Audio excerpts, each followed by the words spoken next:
اب سوال پیدا ہوتا ہے قیام اللیل سے مراد کیا ہے؟ یہاں پہ میں ذرا تراویح کی کا جو پس منظر ہے وہ بیان کر دینا چاہتا ہوں۔ دیکھیے جیسا کہ ہم نے خطبے میں بھی دیکھ لیا، اللہ نے قیام اللیل جو ہے اسے فرض نہیں ٹھہرایا تطوعا، قرآن مجید میں بھی اس کا کوئی ذکر نہیں، احادیث میں اس کی تشویق و ترغیب پوری موجود ہے۔ ایک اور حدیث بھی ہم بعد میں پڑھیں گے اس پر۔ اس کا پس منظر کیا تھا کہ اس کو چھوڑ دیا گیا۔ اب ظاہر بات ہے مسلمانوں میں کمزور بھی ہیں، مسلمانوں میں وہ مزدوری کرنے والے بھی ہیں، روزہ تو فرض ہے ان پر، چاہے مئی کا مہینہ ہے اور گندم کاٹنی ہے، روزہ تو پھر بھی رکھنا ہوگا، یہ سب کچھ، لیکن یہ کہ رات کو پھر کھڑے رہنا ان کے لیے جاگنا ممکن نہیں ہے، لہذا ان کے اوپر یہ چیز فرض نہیں۔ حضور نے تراویح کی نماز یا قیام اللیل نہ اسے فرض قرار دیا، نہ اس کے بعد جماعت کوئی اہتمام کیا مستقل، صرف 3 راتیں آپ نے جماعت کروائی ہے، اس میں 8 رکعتیں آپ نے پڑھی ہیں کہ جو آپ کا معمول تھا تہجد کا وہ پڑھی، اور تہجد کے وقت ہی جماعت کرائی ہے۔ یہ ہے وہ حدیث۔ اس کے علاوہ کسی نماز تراویح جو ہے جو ہم پڑھتے ہیں 20 رکعتیں عشاء کے ساتھ متصل، اس کا کوئی ذکر نہ دور نبوی میں ہے نہ دور صدیق اکبر میں ہے۔ یہ دور حضرت عمر کی خلافت میں ہوا ہے، اور ہم نہیں کہہ سکتے کتنے سال کے بعد ہوا ہے۔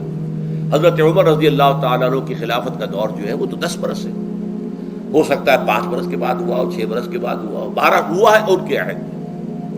حضرت عمر ایک مرتبہ مسجد میں داخل ہوئے، مسجد نبوی میں، تو دیکھا کہ کچھ لوگ 8 10 12 جو ہے وہ ایک جو ہے حافظ کے پیچھے کھڑے ہوئے اور قرآن سن رہے ہیں، کچھ دوسرے کونے میں کھڑے ہیں، کچھ کہیں اور کھڑے ہیں، مختلف جماعتیں ہو رہی ہیں۔ تو انہوں نے سوچا کہ کیوں نہ ان سب کو ایک امام کے پیچھے جمع کر دیا جائے، اور اس کے لیے لوگوں کی سہولت کے لیے عشاء کے ساتھ متصل رکھ دیا جائے، اس لیے کہ تہجد کے وقت اٹھنا جو ہے وہ تو ہر کس و ناقص کا کام نہیں ہے، کہ عشاء کے بعد اگر تھوڑا سا اضافی وقت ہو صرف تو یہ ہر شخص کر لے گا، مزدور بھی کر لے گا۔ لہذا آپ نے یہ نظام تجویز فرمایا کہ عشاء کے متصلاً بعد 20 رکعت نماز پڑھی جائے اور ایک امام کے پیچھے پڑھی جائے۔ یہ گویا کہ اجتہاد ہے حضرت عمر رضی اللہ تعالی عنہ، اس کو آپ نے خود بدعت بھی قرار دیا ہے، لیکن بدعت حسنہ۔ بدعت کس اعتبار سے؟ لغوی اعتبار سے، نئی بات، اس لیے کہ حضور کے زمانے میں نہیں تھی، تو یہ اس طریقے سے ایک نئی بات ہے، لیکن یہ بات چونکہ بہت اچھی ہے، بہت عمدہ ہے۔ آپ جب یہ نظام چل پڑا تو ایک دن مسجد میں آئے، دیکھا کہ بڑی بھری مسجد ہے، صحابہ کھڑے ہیں اور ایک امام کے پیچھے قرآن سن رہے ہیں۔ آپ نے فرمایا نعم البدعۃ ھذہ، یہ جو ہم نے نئی بات شروع کی ہے یہ بہت اچھی ہے، بہت عمدہ ہے۔ اب یہاں سے فرق واقع ہو گیا ہے۔ ایک تو اہل تشیع جو ہے وہ تو ویسے ہی حضرت عمر سے بہت دشمنی رکھتے ہیں، عناد رکھتے ہیں، تو حضرت عمر کے اجتہادات سے انہیں نفرت ہے، انہیں دوری ہے، چاہے وہ کوئی سا بھی حضرت عمر کا اجتہاد ہو۔ ہمارے ہاں اہل حدیث حضرات بھی در حقیقت حضرت عمر یا کسی اور خلیفہ راشد کے فعل کو وہ سمجھتے ہیں کہ یہ ایگزیکٹو آرڈرز ہیں، یہ ہمیشہ کے لیے نہیں ہے۔ حضرت عمر نے اپنے دور میں ایک نظام قائم کیا، ان کے دور کے لیے ٹھیک تھا، یہ ہمیشہ کے لیے نہیں ہے۔ ہمیشہ کے لیے وہ 8 ہی رکعتوں کے قائل ہیں، وہ تہجد والے، لیکن اس میں بہرحال انہوں نے بھی خود یہ اضافہ کیا ہے کہ وہ 8 رکعتیں وہ عشاء کے ساتھ متصل پڑھتے ہیں، تہجد کے وقت تو نہیں پڑھتے۔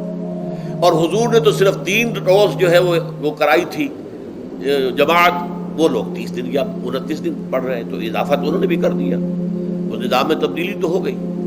لیکن اہل سنت جو کہلاتے ہیں، ہمارے جو 4 جو ہیں، جو ہمارے مسلک ہیں، حنفی، مالکی، شافعی، حنبلی، ان کا اتفاق ہے اس پر حضرت عمر کا، کیونکہ ان کے سامنے اصول یہ ہے کہ حضور نے فرمایا علیکم بسنتی وسنت الخلفاء الراشدین المہدیین، تم پر لازم ہے کہ میری سنت کو پکڑو مضبوطی کے ساتھ، اور میرے خلفاء راشدین مہدیین جو ہیں ان کی سنت کو پکڑو۔ اس اصول سے یہ 4 فقہ جو ہیں حضرت عمر کے اجتہادات جو ہیں ان کو بھی پابندی سمجھتے ہیں کہ تمام عمر کے لیے، قیامت تک کے لیے امت مسلمہ پر ان کی پیروی لازم ہے، لہذا اس میں اجماع ہے۔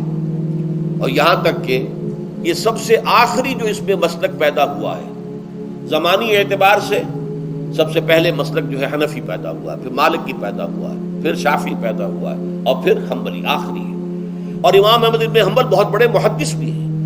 مسند احمد ابن حنبل جو ہے وہ بہت بڑی کتاب ہے، بہت اہم کتاب ہے، جامع کتاب ہے. تو ان کے ہاں بھی 20 رکعتیں ہیں.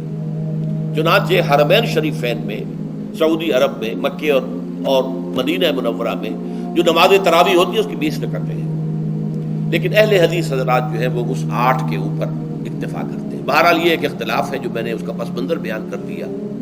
لیکن اس 20 رکعت نماز سے ادا کرنے سے، جو کہ زیادہ سے زیادہ 50 منٹ یا 1 گھنٹہ لگتا ہے، اس سے وہ قیام اللیل کا حق ادا نہیں ہوتا. قیام اللیل کا تو کچھ اور ہی تقاضا ہے. قیام کسے کہتے ہیں؟ یہ سورہ مزمل سے واضح ہوتا ہے.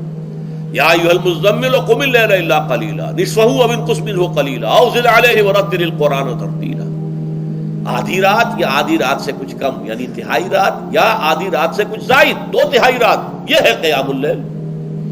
چنانچہ سورہ مزمل ہی کی آخری آیت جو دوسرا رکوع مشتمل ہے جس پر، اس میں صاف کہہ دیا گیا ان ربک یعلم انک تقوم ادنی من ثلثی اللیل ونصفہ وثلثہ وطائفۃ من الذین معک. اے اللہ کے نبی، اللہ خوب واقف ہے کہ آپ بھی اور آپ کے ساتھ ایک جماعت بھی رات کو کھڑی رہتی ہے، 2/3 رات یا آدھی رات یا 1/3 رات.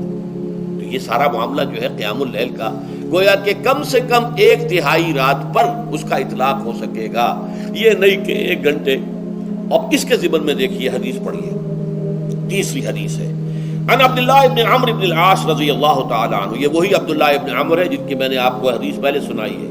یہ ساری رات کھڑے رہتے تھے، پوری رات، اور ہر روز روزہ رکھتے تھے، جس پر حضور نے منع کیا، لا تفعل، مت کرو ایسا. رضی اللہ عنہما، یہ خود بھی صحابی ہیں اور ان کے والد عمرو بن العاص بھی صحابی ہیں.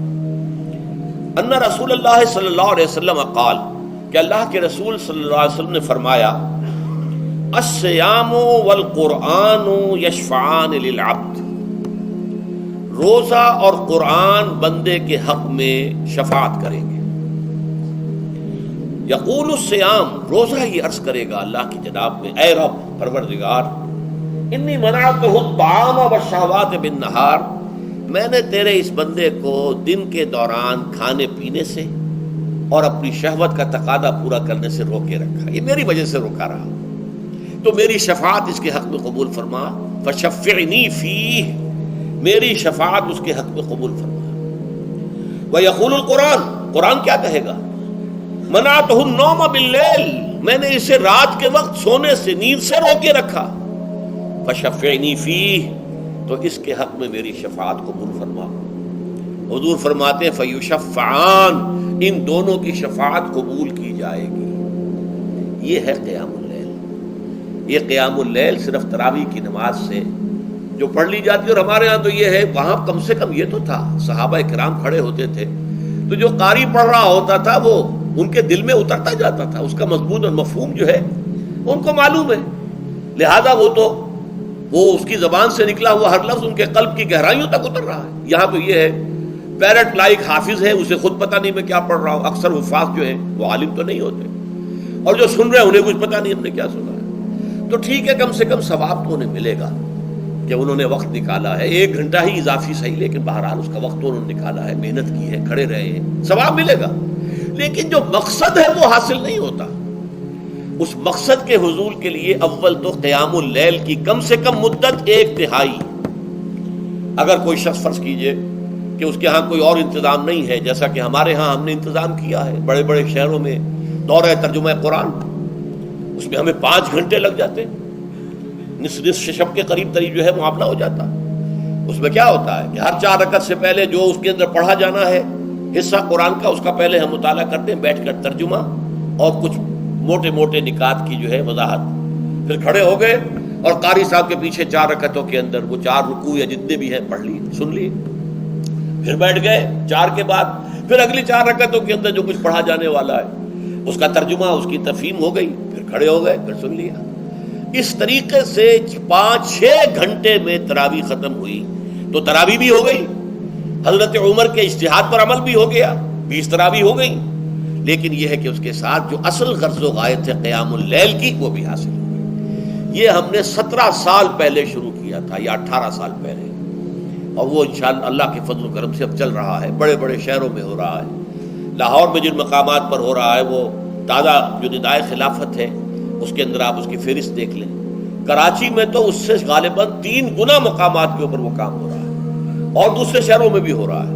تو اس سے در حقیقت وہ غرض و غایت، وہ حکمت جو ہے پوری ہوتی ہے کہ یہ دونوں چیزیں پیرلل ہیں. من صام رمضان ایمانا واحتسابا غفر له ما تقدم من ذنبه ومن قام رمضان ایمانا واحتسابا غفر له ما تقدم من ذنبه. تو صیام اور قیام جو ہے ان دونوں کا حق ادا ہو جاتا ہے.